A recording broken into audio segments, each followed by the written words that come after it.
قرآن مجید میں ہے ان اللہ لا یستحی من الحق، کہ اللہ تعالیٰ حق بات بیان کرنے سے حیا نہیں کرتے۔ حدیث میں بھی بعض ایسے مسائل کو اللہ کے رسول نے بیان کیا ہے صلی اللہ علیہ وسلم نے جو بظاہر حیا کے خلاف ہیں، مگر اس لیے بیان کیا کہ اگر آپ صلی اللہ علیہ وسلم بیان نہ کرتے تو لوگ ان بے شرمی کے کاموں میں مبتلا ہو جاتے۔ اسی وجہ سے میں بھی یہ ہمت کر رہا ہوں کہ ایک اور ایسا گناہ جس میں لوگ مبتلا ہیں اور وہ ہے حیا کے خلاف، مگر ہے بہرحال شریعت کا مسئلہ اور لوگ اس میں گناہ میں مبتلا بھی ہیں، اس لیے بتانا ضروری ہے۔ وہ یہ ہے کہ لوگ شادی کے بعد بھی، آج کی نوجوان نسل زوجہ سے، بیوی سے غیر فطری طریقے سے ہم بستری کرتے ہیں۔ انٹرنیٹ پہ بیہودہ فلمیں دیکھتے ہیں، تو جو چیز انگریزوں کی دیکھ رہے ہیں کہ ان کے کلچر آہستہ آہستہ میڈیا کے ذریعے ہمارے معاشرے میں بھی آ رہا ہے۔ اللہ کے رسول صلی اللہ علیہ وسلم نے لعنت فرمائی ہے، ایک روایت میں ہے کہ اللہ اس کی طرف دیکھے گا نہیں کہ جو اپنی زوجہ سے پچھلے راستے سے ہم بستری کرے گا۔ یہ بیماری بھی، یہ گندگی بھی لوگوں میں پھیلتی جا رہی ہے، خاص طور پہ جن کو لڑکوں سے بدفعلی کی عادت پڑ جائے تو وہ زوجہ سے فطری راستے سے ہم بستری نہیں کرتے۔ اللہ نے فرمایا کہ نساؤکم حرث لکم، یہ تمہاری زوجات ہیں، بیویاں ہیں، یہ نسل بڑھانے کے لیے ہیں۔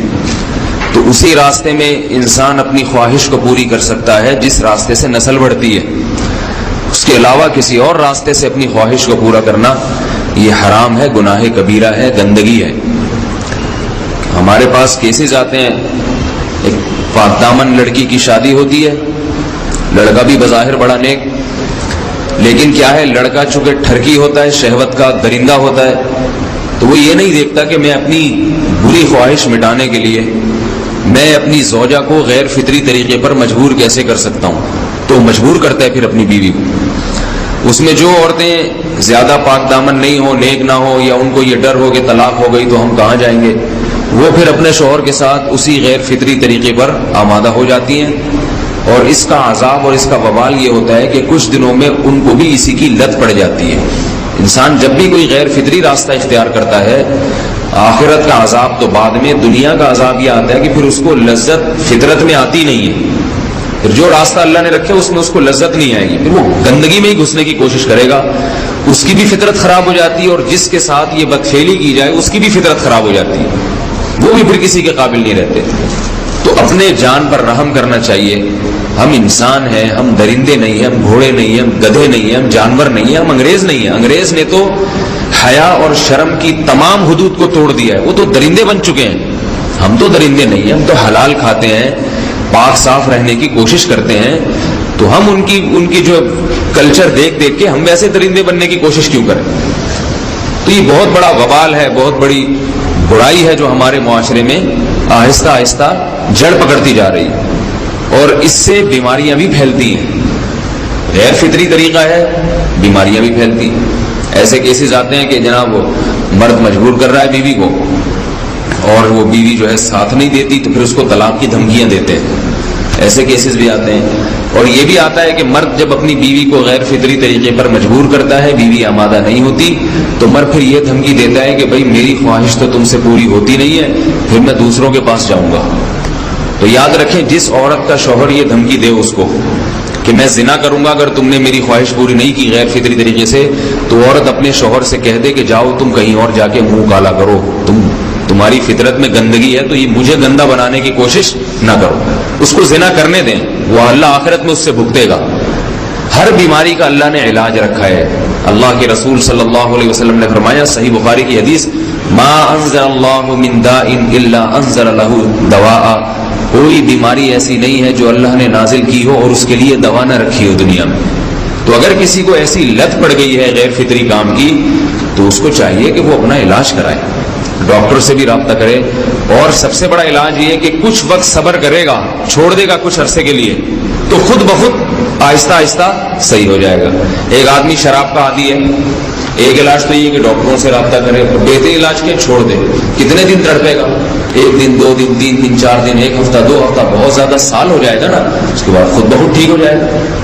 سگریٹ کا عادی ہے، چھوڑ دے گا. تو کتنے لوگ ہم نے دیکھے ہیں دن میں 20 سگریٹ پیتے تھے، چھوڑنے پر آئے تو بالکل ایک دم چھوڑ دی انہوں نے، آہستہ آہستہ کر کے چھوڑ دی، لیکن تکلیف ہوئی مگر عادی ہو گئے. تو اب کسی کو یہ لت پڑ گئی ہے غلط کام کی، برائی کی، تو اس کا بہترین علاج یہ ہے کہ وہ اپنے آپ کو بدلنے کی کوشش کرے، ماحول بدلے، اور کچھ وقت صبر کرے گا تو اللہ اس سے یہ عادت چھڑا دے. نہیں کی، صبر نہیں کیا اس نے، پھر اسی گندگی میں موت واقع ہوگی، پھر آخرت کا عذاب بہت سخت. نسلیں برباد ہو جاتی ہیں اس عمل سے انسان کی. تو بات حیا کے خلاف ہے، مگر یہ کہ ایک بزرگ تھے وہ بات فرما رہے تھے، تو کسی نے پوچھا کہ حضرت آپ حیا کے خلاف بات کرتے ہیں، تو انہوں نے فرمایا تم بے حیائی کے کام نہیں چھوڑتے، ہم اس چھڑوانے کے لیے بات کریں تو ہم برے ہیں، اور تم کام کرو تو بھی برے نہیں. برائی کا کام کرنے میں برا نہیں بنتا، اور برائی کے خلاف بولنے والا برا بن جاتا ہے کہ دیکھو یہ کیسی باتیں کر رہے ہیں. تو بھائی باتیں ہیں اس لیے ہیں کہ یہ معاشرے میں یہ برائی پھیلتی چلی جا رہی ہے، اور یہ ہماری اپنا کلچر نہیں ہے، یہ امپورٹ ہو رہا ہے باہر سے، یہ امپورٹ ہو رہا ہے، یہ وہاں میڈیا کے ذریعے آ رہا ہے. تو وہ چیزیں دیکھا نہ کریں اور ان لوگوں سے دور رہا کریں. ہمیں تو دین کا داعی ہو کے ان کو ہدایت پر لانا تھا، بجائے ہم ہدایت پہ چل کے دوسروں کو چلانے والے بن کے ان کے راستے پہ ہم نے چلنا شروع کر دیا. اللہ تعالیٰ ہمیں اب دیکھیں ان کے ہاں ایڈز کا مرض پھیل گیا ہے.